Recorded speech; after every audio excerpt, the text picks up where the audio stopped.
안녕하세요. 역사를 살아온 박사입니다. 오늘은 이스라엘 왕국이 어떻게 형성됐는지 한번 알아보겠습니다.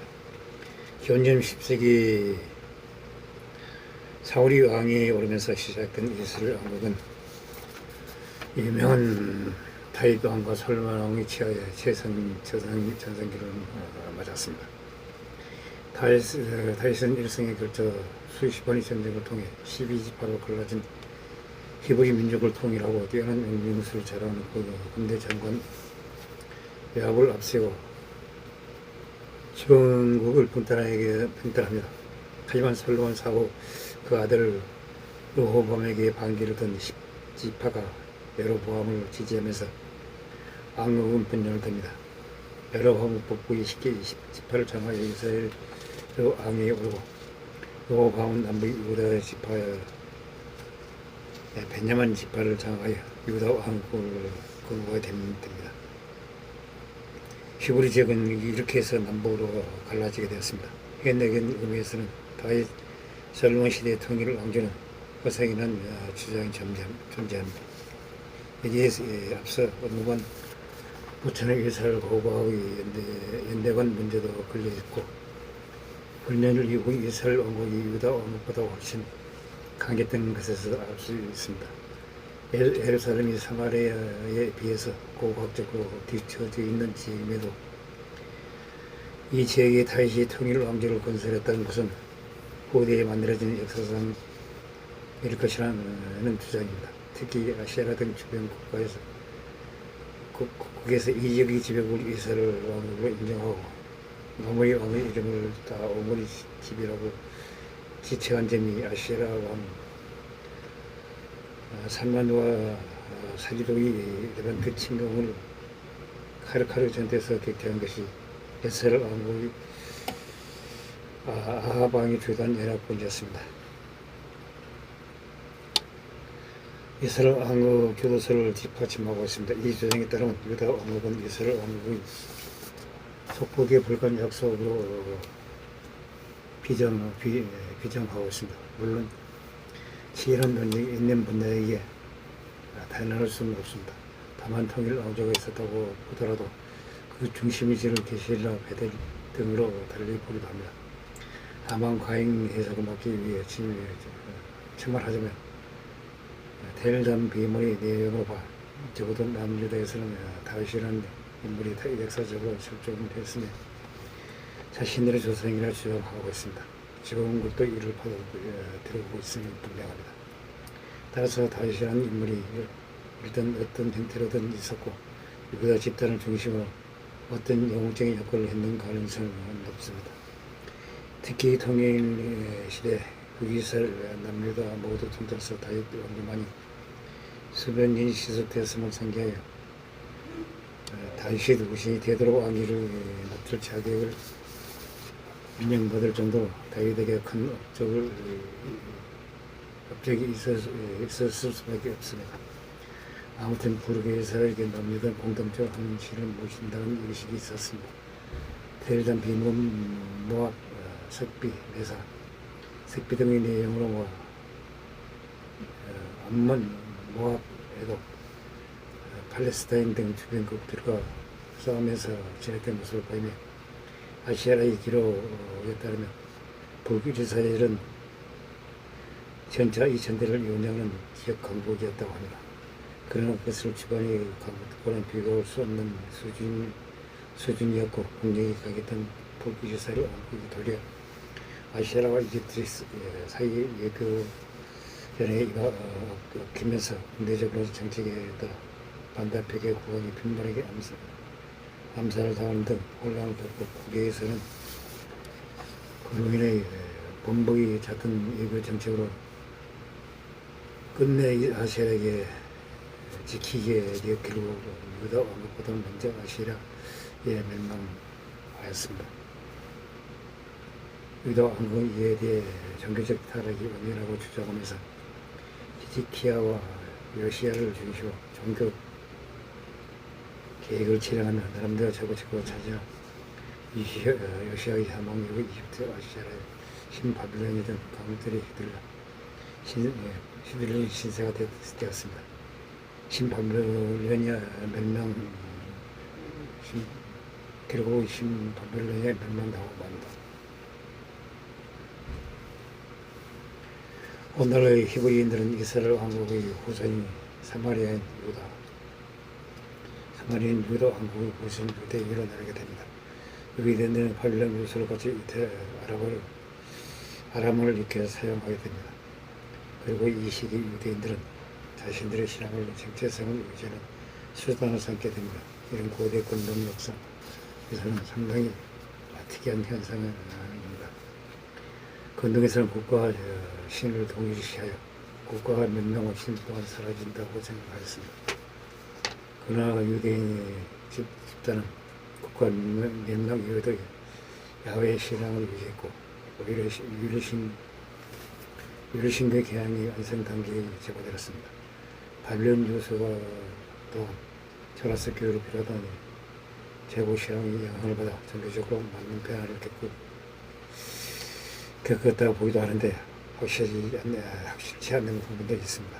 다만 고조적인 문서 가사에 따르면 사제 집단에 의한 토라의 마지막인 핵심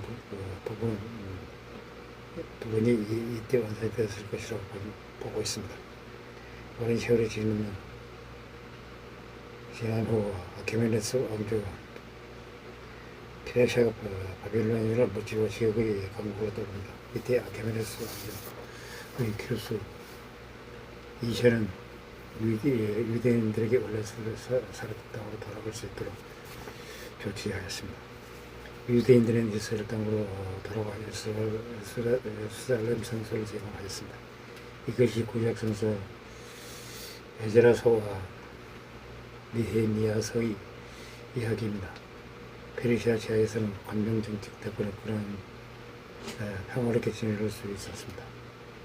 알렉산드로스 3세기 왕정으로 아케메네스 왕조가 붕괴하고 알렉산드로스의 사후 디아도코이로 인해 본격적으로 그리스인들의 중심이 된 헬레니즘의 세계가 열렸습니다. 유대인들은 초창기 때 디아도코이 왕조들 중 프톨레마이오스 왕조의 지배를 받았습니다. 그 프톨레마이오스 왕조를 말하는 셀레우코스 왕조의 지배를 받았습니다. 헬레니즘 왕조들은 셀레우코스 왕조 초기까지 유대인과 유대교에 대한 관병 정책을 펼쳤지만 이후 유대교에 대한 박해가 동화 정책이 시행되었습니다.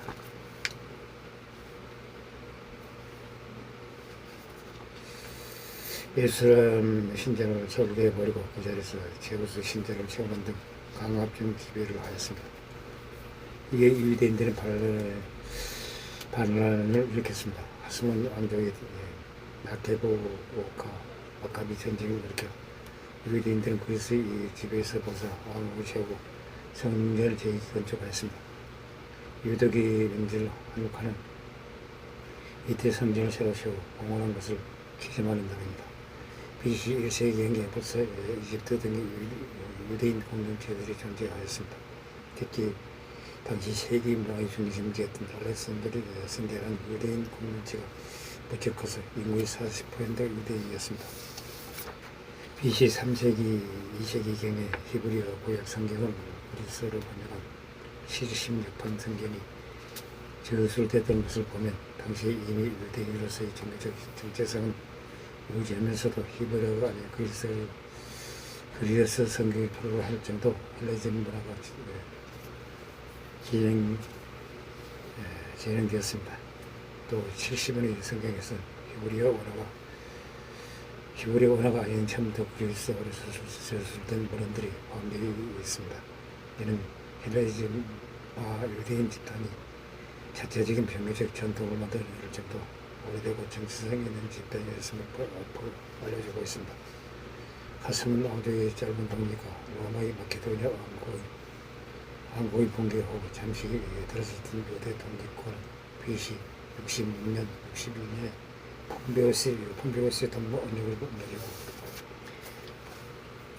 팔레스타인은 새로운 패자인 로마 제국으로 편집되었습니다.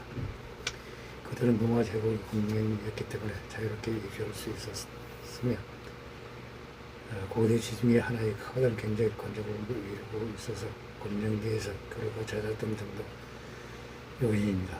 하스만 왕조는 기존의 이민족이던 팔레스타인 유대인들을 개종시켜서 유대교도로 만들었습니다. 헤롯 왕조도 이런 예교도 출신 혈통입니다. 하지만 이 때문에 헤롯 왕조는 골수 유대교도들에게 반발을 샀습니다.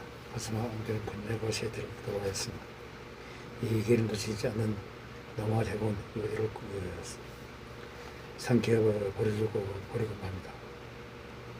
로마에 반발하는 움직임이 일선당원들을 중심으로 일어나 1세기경 1차 유대 로마 전쟁에 불리는 대규모 반란을 일으킵니다. 하지만 로마 정기군의 진압으로 예루살렘이 초토화되고 기원은 73년 마사다의 2년이 안된 끝에 일선당원들이 전부 전사합니다. 반란을 끝나게 됩니다. 하지만 유대인들은 그 외에도 순수히 로마의 지배에 따르지 않았습니다.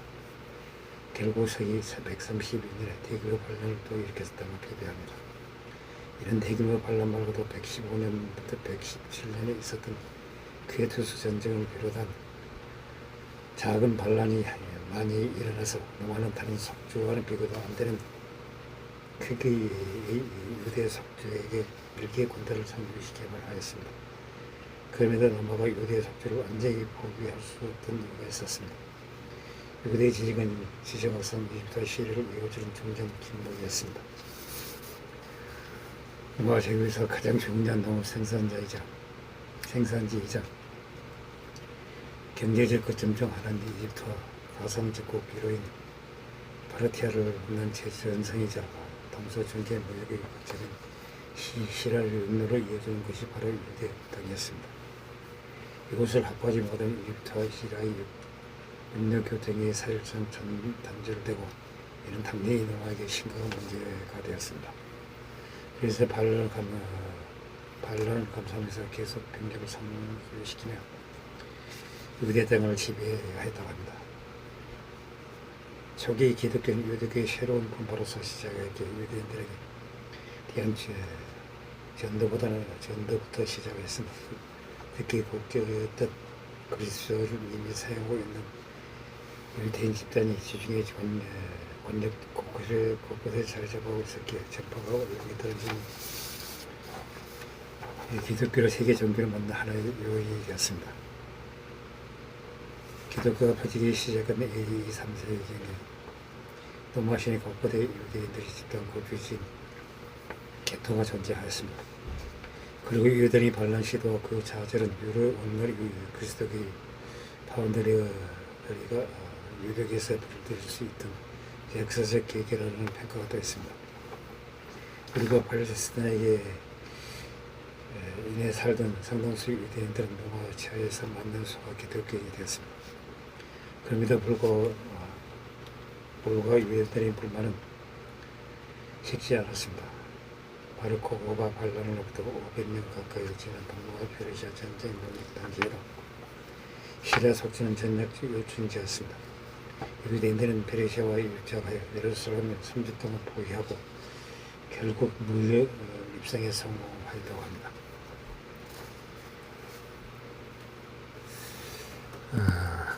파란만장한 유대인들의 이스라엘 역사에 대해서 한번 알아봤습니다.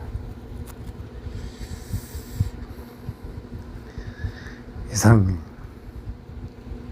이야기를 마치고자 합니다. 항시 부족합니다. 양해 부탁드립니다. 감사합니다.